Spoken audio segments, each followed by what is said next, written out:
Welcome to day 2 of ACR 2021.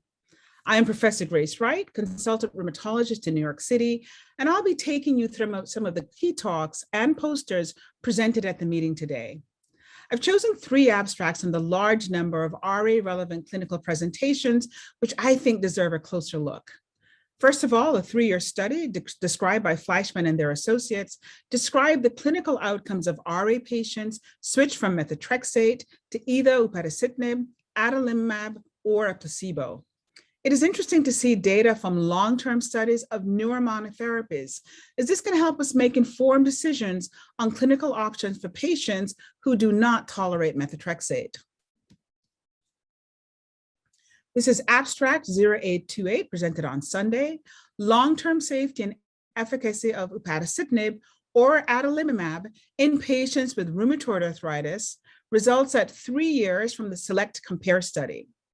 So to assess long-term safety and efficacy of UPA versus adalimumab over 3 years in the long-term extension of SELECT COMPARE, 1,629 patients receiving background methotrexate were randomized to UPA 15 milligrams once daily, placebo, or adalimumab 40 milligrams every other week.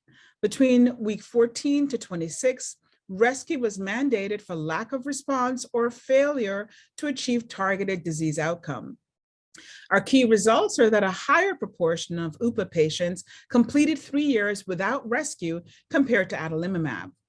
UPA was generally well tolerated, with adverse events of special interest event rates were generally comparable between UPA and ADA, while herpes zoster, lymphopenia, hepatic disorder, and CPK elevation were reported at higher rates with UPA.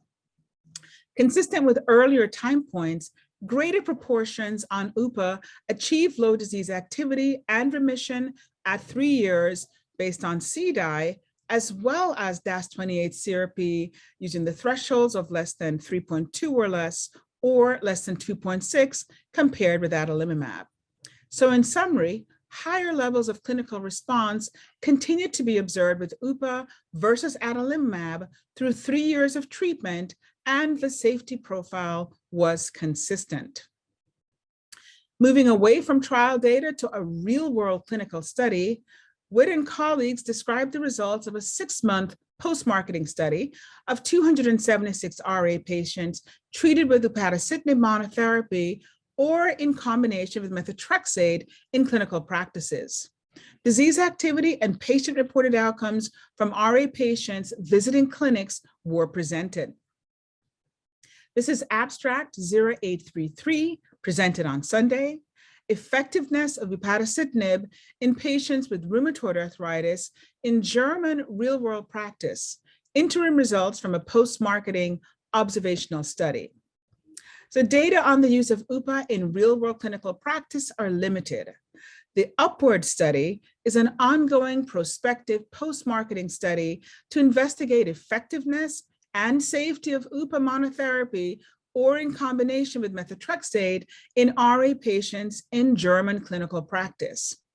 Key results here are that of the 276 patients with 6-month data, 25.4% and 74.6% achieved CDAI remission and low disease activity, respectively. The percentage achieving any definition of low disease activity or remission at 6 months was similar among those treated with UPA monotherapy, that is 72.9%, or UPA plus methotrexate, that's 74.1%. Of note, the remission and low disease activity metrics included CDAI, SDAI, as well as Boolean remission. Disease activity and patient-reported outcomes improved within the first 6 months. And the safety profile was consistent with that seen in the phase 3 trials with no new safety signals. So in summary, consistent with clinical data, the interim results from this study suggest UPA as mono or combination therapy is associated with a favorable profile in real-world RA patients. The final pick in this section was from Idberg and their team, who conducted a randomized safety trial to assess the risk of tofacitinib and TNF inhibitors on major adverse cardiovascular events and malignancies. All patients involved were age 50 or over with one or more pre-existing cardiovascular risk factors, and incidence rates of major adverse cardiovascular events and malignancies were presented, and demographical risk factors were defined. This is abstract 0831 presented on Sunday, safety and efficacy of tofacitinib versus TNF inhibitors in RA patients aged 50 years or older with one or more cardiovascular risks, results from a phase 3b4 randomized safety trial. So oral surveillance was mandated by the US FDA to assess the relative risk of TOFA versus TNF inhibitors based on observed increases in lipids and malignancies in RA patients following tofacitinib. This analysis compared MACE and malignancy risk in moderate to severe RA, age 50 years or older, with at least one additional CV risk factor. The key results are that for MACE and malignancies, primary assessments were not met for TOFA doses combined versus TNF inhibitors. Incidence rates for MACE and malignancies were numerically higher for TOFA versus TNF inhibitors. Most MACE and malignancies occurred in patients aged 65 or older or had ever smoked. Adverse events of special interest, incidence rates were numerically higher with TOFA versus tofacitinib, and efficacy was similar across treatment arms. Number needed to harm for TOFA 5 or 10 milligrams twice daily versus TNF inhibitors were 567 compared to 319 for MACE and 276 versus 275 for malignancy. So in summary, patients most at risk were aged 65 years or older or had a history of ever smoking. There were a number of interesting posters today which describe the utility of patient-reported outcome data. I have chosen to highlight 3 studies across 3 different indications. The first study I'll focus on featured a post hoc analysis of 3 phase 3 baricitinib trials in RA patients. Strand and their team examined the importance of patient-reported outcomes for assessing changes in disease activity and quality of life. They investigated the influence of various factors on the patient global assessment of disease activity and determined whether the degree of influence was affected by the disease status of the patient. This is abstract 0741 presented on Sunday, assessing the relationship of patient global assessment of disease activity and health-related quality of life by SF36 with other patient-reported outcomes in rheumatoid arthritis. Post hoc analysis of data from phase 3 trials of baricitinib. This analysis used data from 3 phase 3 baricitinib studies. It's RA-BEAM, RA-BEGIN, and RA-BEACON. To examine the relative importance of PROs on patient global and health-related quality of life and whether these differ in patients with good disease control compared with those not in low disease activity or remission in different patient populations. So the key results were that pain strongly correlated with patient global, FACIT-F moderately correlated with patient global, PCS and MCS scores, and HAQ-DI moderately to strongly correlated with patient global and PCS score. In regression analyses, the most significant factors were pain with patient global, HAQ-DI with SF36 PCS score, and FACIT-F with SF36 MCS score. Similar results were observed in patients in low disease activity, remission, or non-response. So in summary, these results confirm prior findings, such as high correlations of pain with patient global, and relationships between other PRO scores were stable across time. Another abstract featured patient-reported outcome data from 4 patients with active refractory juvenile dermatomyositis enrolled in a program of compassionate use of baricitinib. Kim and colleagues presented the findings from patients' assessments of disability and physical function-related quality of life. This is abstract 0773 presented on Sunday, Janus kinase or JAK inhibition with baricitinib, dosing and patient-reported outcomes in refractory juvenile dermatomyositis. So JDM, or juvenile dermatomyositis, is a systemic autoimmune disease with a prominent interferon signature. A compassionate use program assessed baricitinib in active refractory JDM and demonstrated efficacy at 24 weeks. This analysis reports patient-reported outcomes and dosing with extended follow-up to 72 weeks or longer in 4 patients.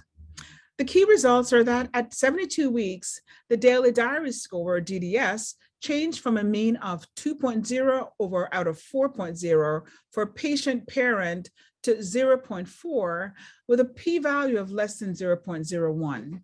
And patient global decreased from a mean of 5.90/10 to 1.7 with a p-value of less than 0.01.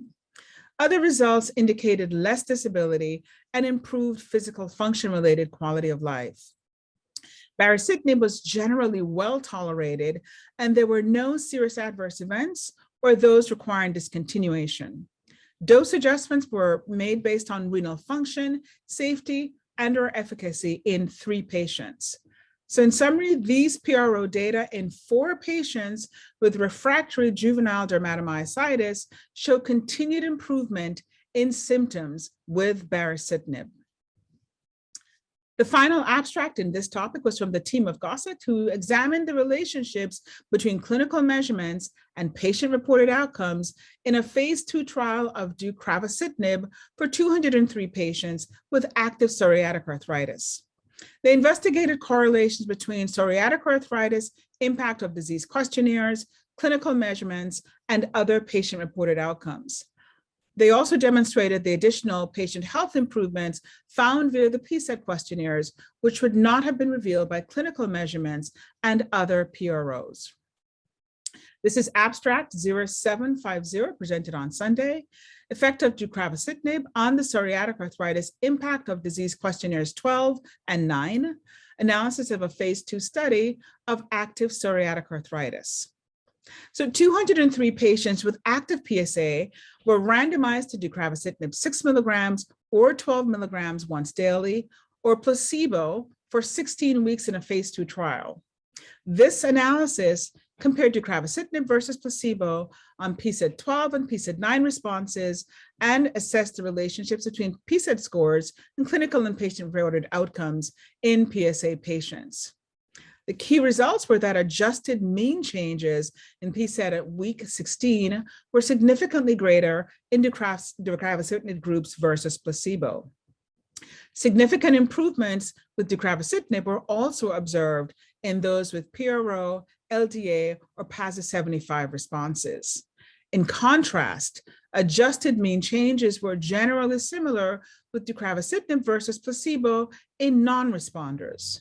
Spearman correlation analysis reveals significant correlations at baseline and week 16 between PSET scores and clinical and PRO measures with a p-value of less than 0.0001. So in summary, PSET scores were significantly improved with deucravacitinib versus placebo, and PSET detected additional improvements among responders from multiple other PROs and clinical outcomes. There was also a strong focus on ankylosing spondylitis today. I have picked out 4 key abstracts which particularly caught my eye. A report from Van der Heijden and their colleagues discussed a 2-year open-label extension of a 14-week clinical trial of upadacitinib in patients with active AS. The rate of radiographic progression amongst the patients on 15 milligrams once daily upadacitinib was presented, along with a discussion on safety findings. This is abstract 0924, presented on Sunday. Efficacy and safety of upadacitinib in patients with active ankylosing spondylitis, 2-year results from a randomized, double-blind, placebo-controlled study with open-label extension. So select axis 1 included a placebo-controlled 14-week period followed by a 90-week open-label extension. Patients were randomized to UPA 15 milligrams once daily or placebo. At week 14, UPA continued and placebo was switched to UPA.